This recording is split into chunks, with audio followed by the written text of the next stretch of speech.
Choosing a lighting console is a huge decision for any church. Will it have everything you want? How easy is it to program? Will our volunteers be able to grasp it? And can it handle larger special events?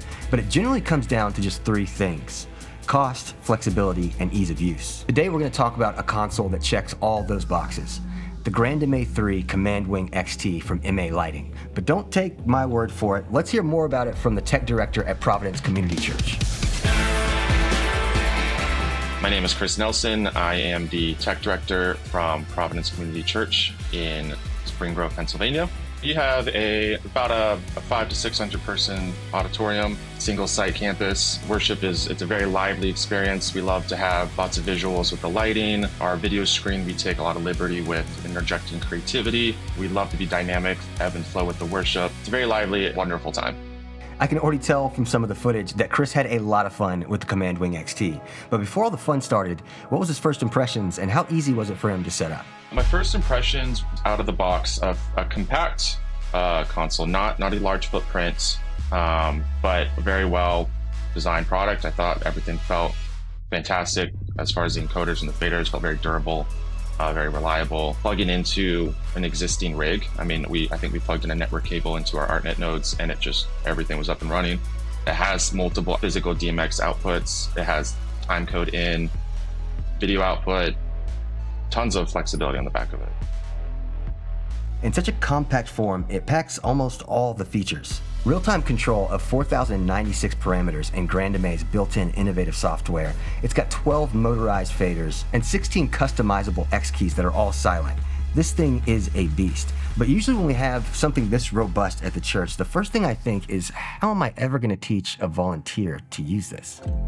I was able to set up a show file on the Command Wing XT and lay it out in a way that was very volunteer friendly, where they just had the two screens up and then the layout on the physical console. Walked them through 10 minutes of how to use it, and it was just, they were able to run with it. I think one of the great features is that you can lay out the console in a way that is suitable for an advanced user, but you can also just as easily lay it out for someone who's not as used to using a lighting rig or a lighting console, and they can still be comfortable using it. As a video guy at my church, I'm always in awe at the lighting technician. They seem like magicians back there, just making tens of things happen at once. And this thing has all the magic on paper. But I was curious in practice what Chris's favorite features were. By far, I think one of the coolest things about this, the MA console that we got to use was the amount of customizable control, physical input, buttons, faders, encoders. I think there's 40 on the left half alone of the console. And then you hit a button, you're on the second page of another 40, plus tons of, programming buttons that you can use. It's kind of a Christmas present. You get it on, it's like, oh my gosh, I don't even know what to do with all those buttons. It was amazing. And when I dug into building out the show file, it kind of caused me to think differently about the approach of laying it out, because there was so much options and possibilities, and even what you can do with those buttons. You have to scroll through a list. There's so many options. It's amazing. I can be a lot more creative with this, faster. I have more control over the rig, probably also due to some of the features that the console has, but it was very intuitive, very easy.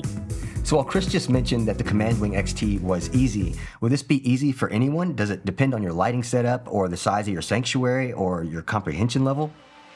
I think during the service, in the moment when you had to change something or reach for something, not having to dig through menus or flip pages or flip screens, just being able to reach up and hit a button, definitely was like, this is a breath of fresh air. It's right in front of me. I hit a button, and something that would have taken maybe more effort to do on this console was on the Command Wing. It was very just right there. The Command Wing, I think, could be a really good fit for a lot of churches because of the value, the price point and the value and the feature set of it.